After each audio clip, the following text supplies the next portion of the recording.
Harry Potter story, from another's perspective, Rowan Barrows and the Forgotten Prophecy, Chapter 15, The Forest.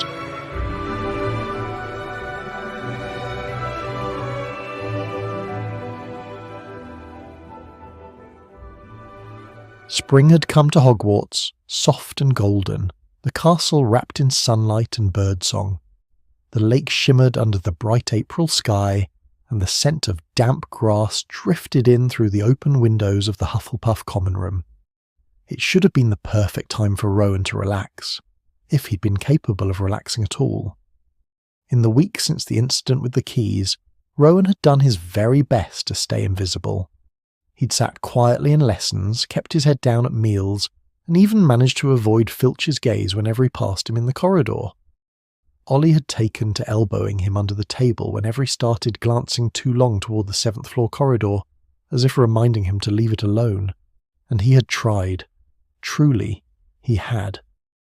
But every so often, in the quiet moments before sleep, Rowan could still hear it, that faint hum in the back of his mind, the whisper of something locked away, waiting. The chest. It was still there, tucked away in that room full of lost things, heavy with its silence. And though he hadn't dared return since the night of the heist, the thought of it followed him everywhere. Even the sunshine couldn't quite chase it away. Ollie seemed to have moved on far more easily. He'd thrown himself into learning everything he could about dragons now that he had experienced a sleeping one up close, occasionally appearing at breakfast with ink on his nose and a proud announcement about how many different fire breathers he'd memorised. He'd used the field guide Rowan had given him for Christmas to figure out exactly what Norbert was. The book now sat open across Ollie's bed most evenings, pages bent and covered in scribbled notes written at every possible angle. Turns out Norbert had been a Norwegian ridgeback, and a baby one at that. Ollie had spent the better part of 2 days proudly announcing every fact about Norwegian ridgebacks to anyone who made the mistake of standing still near him.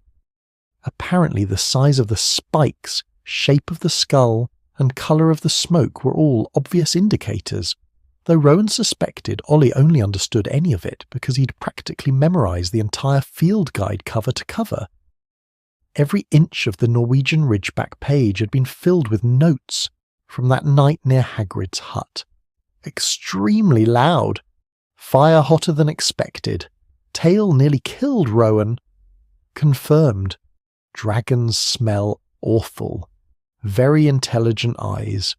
Probably could have eaten us if it wanted to. Rowan couldn't help smiling whenever he saw the pages now. The corners were worn soft from use, and little scraps of parchment stuck out between chapters, where Ollie had started marking creatures he wanted to see someday, which somehow felt exactly like Ollie.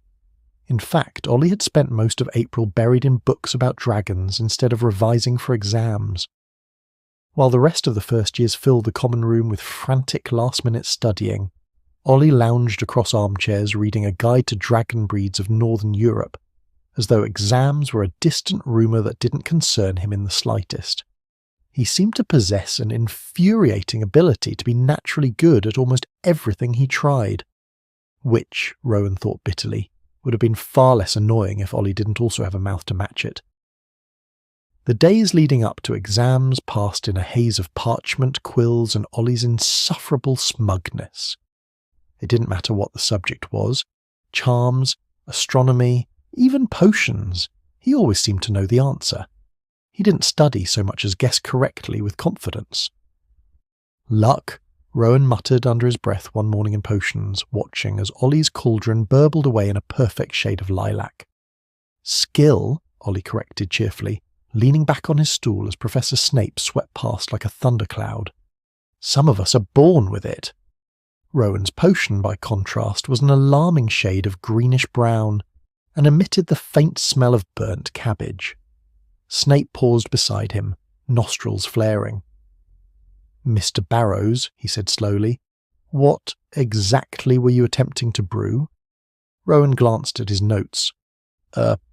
Dreamless sleep draught, sir." Snape bent low over the cauldron, sniffed once and recoiled slightly. Fascinating. You appear to have created something that might instead induce nightmares." Ollie made a noise halfway between a snort and a cough. Rowan kicked him under the table. Snape's dark eyes flicked to Ollie. "Something amusing, Mr. Pennington?" Ollie sat bolt upright. "No, sir, just admiring your ladle technique." "Detention," said Snape coldly. As Snape swept away, Ollie muttered, "Worth it," under his breath, grinning. Rowan scowled but couldn't help smiling back. Somehow Ollie's chaos always managed to chip a hole through the heaviness that followed Rowan around like a shadow. By the time they left the dungeon, the afternoon sunlight was slanting golden through the castle windows. Students were spilling out onto the lawns, laughing and tossing books into their bags. Rowan lingered at one of the high-arched windows looking out over the sparkling lake. "It's strange," he said softly. "Everything feels so normal, but I keep thinking about that chest." Ollie groaned. "Oh, not this again. We've got exams in 3 days, and you're still obsessed with a box we don't know what's inside. You should really be revising." Rowan didn't answer. His reflection in the glass looked older somehow, his eyes shadowed by the same question that had haunted him since the start of the year. Ollie sighed. "You're going to do it, aren't you? You're going to sneak off and try and open that chest." Rowan glanced at him. "Would you come if I did?" There was a pause, then Ollie grinned, resigned. "Obviously, but only if you help me with something too." Rowan did not like the sound of that, but he agreed anyways, only for a chance to open that chest. Ollie never did explain what he needed help with, and with exams looming, Rowan had been too busy to press Ollie on any of it. The days blurred together into ink-stained fingers, sleepless nights in the common room, and the constant rustle of parchment. Every table in Hufflepuff seemed buried beneath textbooks. Even the usually cheerful atmosphere had dulled into something tense and exhausted, which was probably why he completely forgot he'd agreed to help Ollie with his mysterious favour. Exams had swallowed everything else whole. The chest, the whispers, even the promise he had made somewhere between revision notes and sleepless nights in the common room.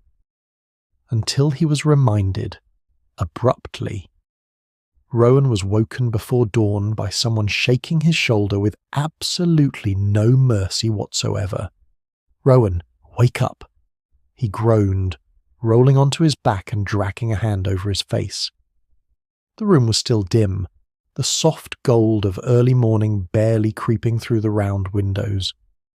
Most of the dormitory was silent, the slow breathing of sleeping boys filling the space. "What?" he muttered thickly, eyes still half closed. "What do you want?" "I need your help," Ollie said, already dressed, already far too awake for the hour. "Come on, get up." Rowan squinted at him. "Do you know what time it is?" "Early," Ollie said, "which is exactly why we won't get caught." That did not help. Rowan pushed himself up on his elbows, blinking sleep from his eyes. Caught doing what? Ollie hesitated just for a second, which was more worrying than anything he could have said outright. "Something educational," he said finally. Rowan stared at him. "No." Ollie sighed, like Rowan was the difficult one. "You already agreed." Rowan dropped back onto his pillow. "Go away." There was a pause. Then the blankets were yanked clean off him. Rowan shot upright. "Oi!" "5 minutes," Ollie said, tossing the covers aside, "or I start explaining loudly about stealing the half-giant's keys." Rowan froze. "You wouldn't." Ollie just smiled. Rowan exhaled slowly, dragging a hand through his hair. "You're the worst." "Debatable," Ollie said. "Now hurry up." Rowan swung his legs out of bed, still half asleep but already knowing this was going to be a terrible idea. "Where are we even going?" he muttered, pulling on his shoes. Ollie grinned, far too pleased with himself. "You'll see." That, Rowan thought, was exactly the problem. Rowan followed Ollie through the castle in a sleep-deprived haze, robes thrown together badly enough that one sleeve was twisted inside out. The corridors were still dark, lit only by the weak blue-grey light creeping through the windows. Ollie, meanwhile, looked infuriatingly alert. "You're walking very fast for someone dragging me to my death before sunrise," Rowan muttered. Ollie grinned over his shoulder but didn't slow down. They descended a narrow staircase Rowan barely recognised, past an unused classroom, then slipped through a side door near the greenhouses. Rowan frowned. "Why are we outside?" Ollie glanced around conspiratorially before leading him toward one of the smaller storage sheds nobody ever used tucked behind Greenhouse 3. The moment they stepped inside, Rowan stopped dead. The smell was horrific. Wet earth mixed with something sour and rotten. "What is that?" he choked. Ollie winced. "Right, about that." The shed was dim except for a lantern hanging from a hook overhead. Gardening tools leaned against the walls, sacks of soil piled in corners, but Rowan barely noticed any of it because of the large wooden crate sitting in the middle of the floor. Something inside it moved. A thick, wet, squelching sound came from beneath the lid. Rowan looked slowly at Ollie. "What have you done?" Ollie drew himself up defensively. "Before you start judging, Professor Kettleburn said I wasn't responsible enough to work with dangerous creatures." That feels like an important thing to listen to. Yes, but he was wrong. The crate shuddered violently. "Well, maybe he might have been right," Ollie slowly said, looking nervously towards the crate. Rowan took a cautious step backwards. "I may," Ollie continued quickly, "have taken one of the deliveries that arrived for his lessons. You stole from Professor Kettleburn." Ollie ignored him and knelt beside the crate with the kind of pride he usually reserved for learning about dragons. "I was going to prove him wrong," he said. "Show him I could handle proper creatures." He lifted the lid slightly. Rowan immediately regretted existing. Inside writhed at least a dozen enormous slugs, each the size of Rowan's forearm. Their bodies glistened a sickly green-grey in the lantern light. One of them was making its way out of the crate. Rowan yelped and stumbled backwards into a rake. The rake clattered loudly to the floor. Ollie hissed, "Keep your voice down!" "What are those?" Ollie looked almost offended. "Flesh-eating slugs." "They eat flesh?" Rowan fearfully questioned. "Well, they eat just about anything," Ollie answered. "It's the slime they produce that's dangerous.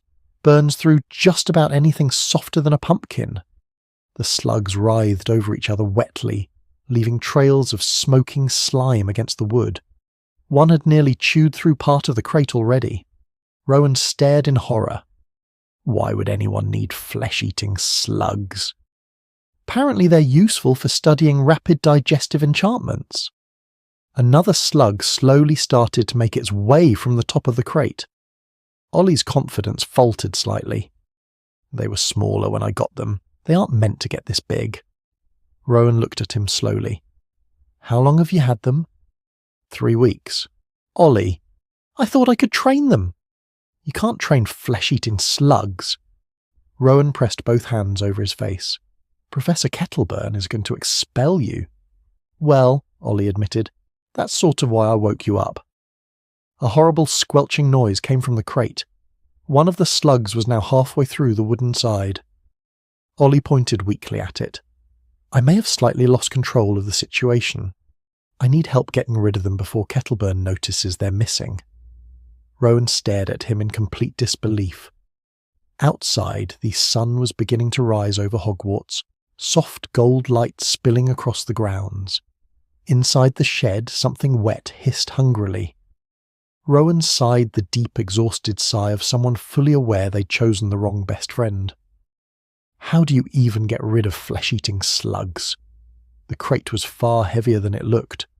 Rowan staggered slightly as he and Ollie carried it between them across the grounds, both gripping the rough wooden handles while trying very hard not to think about what was moving inside.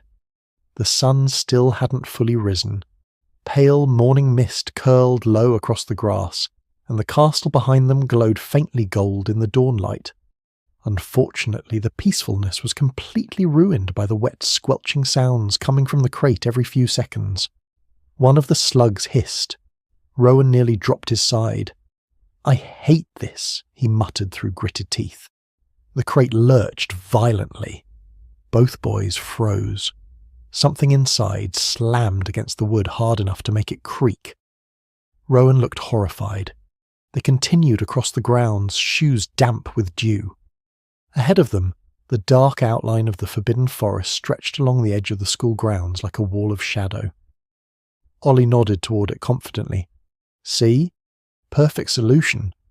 How is this a solution? There's already loads of dangerous creatures in there, Ollie said reasonably. A few extra slugs won't matter. They eat flesh. So do half the things in the forest. Rowan hated that this was technically true. They passed near Hagrid's vegetable patch, great rows of oversized vegetables glowing in the early morning light. Smoke curled lazily from the chimney of Hagrid's hut nearby. Keep your voice down, Rowan whispered urgently. If Hagrid catches us carrying flesh-eating slugs across the grounds, we're finished. Ollie opened his mouth to reply, then suddenly flinched.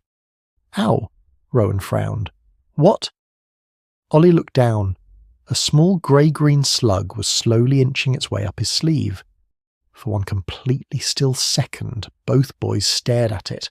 Then Ollie yelled, "Get it off!" The slug let out a horrible wet hiss as smoke immediately curled from Ollie's sleeve. A burning smell filled the air. Ollie dropped his side. The crate hit the ground hard. Crack! The already weakened wood split apart completely. Rowan's stomach dropped. Oh no! The entire side of the crate burst outward. Slugs spilled everywhere. Big ones, small ones, writhing masses of glistening flesh-eating horror sliding rapidly across the grass in every direction.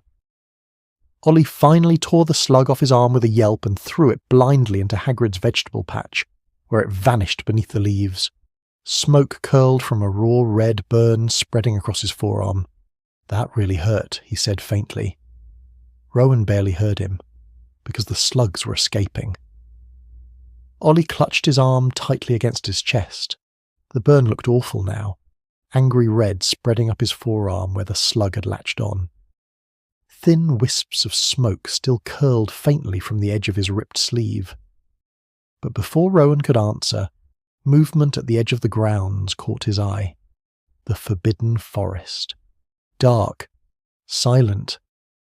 The trees stood thick with shadow even in the early morning light. Their branches tangled so tightly together that hardly any sunlight touched the ground beneath them. Mist drifted lazily between the trunks, swallowing everything deeper in. For one strange moment, Rowan found himself staring into the trees, imagining the chest hidden somewhere beneath the roots and darkness where nobody would ever find it. Safe, sheltered. The thought settled somewhere deep in his mind before he could stop it. Then Ollie winced sharply beside him. Rowan snapped back to reality. Ollie? I'm fine, Ollie said immediately through gritted teeth. He very obviously wasn't. The burn had spread further now, red and blistered along his arm where the slug's slime had touched him. Rowan stared. You need Madame Pomfrey. No, I don't. Ollie glanced down at the faint curl of smoke rising from his sleeve. Right, Ollie said quickly, finally sounding nervous. Hospital wing first, panicking later. What about the slugs? Ollie looked toward the forest where several of the creatures had already disappeared beneath the trees. He hesitated. Nature's problem now. Rowan grabbed Ollie. They bolted. Neither boy slowed down. By the time they stumbled into the entrance hall, Ollie had gone pale beneath his usual grin. Rowan looked worried now rather than annoyed. Does it still hurt?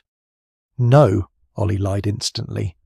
A second later he added, very much. The corridors were still mostly empty as they hurried toward the hospital wing. They reached the hospital wing doors. Ollie stopped suddenly, took a breath, then straightened slightly as though attempting to look less like someone who'd recently lost a fight with a carnivorous slug.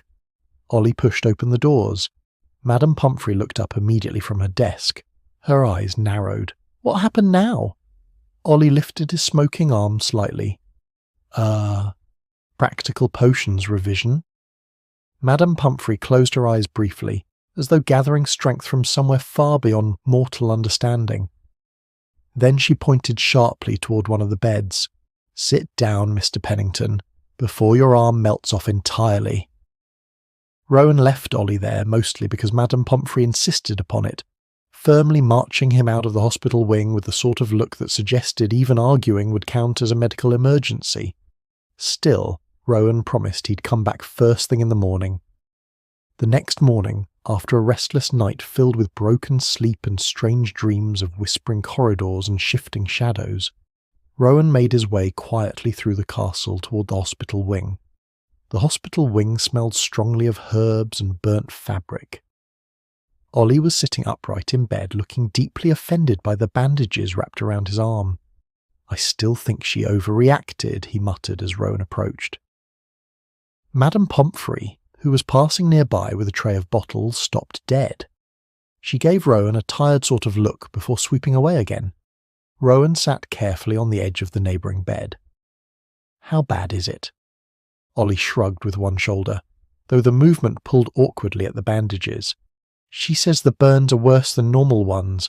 I'm not sure she fully believed my potion's excuse either." Ollie looked pale beneath the candlelight. Rowan's smile faded slightly. "Will you still be out tomorrow night?" Ollie hesitated for the first time, then slowly shook his head. "Pomfrey said I'm staying here a few days." He grimaced. "She's worried the burn could spread." The words settled heavily between them. A few days. The chest felt suddenly heavier in Rowan's mind. Waiting. Ollie noticed the look immediately and pointed a warning finger at him with his good hand. "Don't." Rowan blinked. "Don't what?" "Don't go opening that chest. It's caused us enough trouble." "I didn't say I was." "You were thinking it very loudly." Rowan looked away. Outside the tall hospital windows, evening shadows stretched slowly across the grounds. Beyond them, the forbidden forest stood dark and silent at the edge of the world, waiting. Ollie groaned softly. "Rowan?" "The voices are getting stronger," Rowan admitted quietly. "It feels like whatever's inside that chest.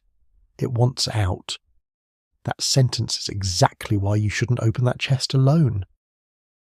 Neither of them spoke for a moment. Then Ollie sighed dramatically and leaned back against the pillow. "Take Margot?" Rowan stared at him. "What?" "She's the only other person mad enough to help you," Ollie said simply. Despite everything, Rowan laughed quietly. But as his eyes drifted back toward the dark shape of the forest beyond the window, the feeling returned again. Quiet. Patient. Rowan found Margot in the library the following evening. Of course he did. She sat beneath one of the tall arched windows in her usual corner, half hidden behind leaning towers of books. Rain tapped softly against the glass behind her, while candlelight flickered over the pages she was writing in. Rowan slowed as he approached. Margot didn't look up. "If this is about needing help because your friend is in hospital," she said calmly, "the answer's no." Rowan blinked. "How did you—" She turned a page. Rowan hesitated awkwardly, suddenly realizing he had absolutely no sensible way to begin this conversation. "I need help," he admitted finally. That made her pause. Slowly she looked up over the edge of her book. "That sounded painful for you." "It was. And naturally," she said, closing the book carefully, "this involves breaking school rules, I'm guessing." "Possibly." Margot sighed softly and leaned back in her chair. "Well, no, I won't help. You aren't willing to tell me what you've been up to all year, so I'm not willing to help." Rowan opened his mouth, then stopped. The library suddenly felt far too quiet. Rain tapped softly against the windows behind them, while somewhere deeper between the shelves, pages turned with faint papery whispers. He hadn't really planned this far ahead. Asking for help had been one thing. Actually explaining everything out loud was another entirely. Because once he said it, once someone else heard it, it would stop feeling like strange thoughts buried inside his own head. It would become real. Margot waited patiently across from him, though her expression had softened slightly now, less annoyed, more curious. Rowan glanced around the library instinctively before lowering his voice. "I probably sound insane." He let out a nervous breath through his nose. For a moment he considered lying, saying it wasn't important, that he'd changed his mind, that he'd figure it out alone somehow.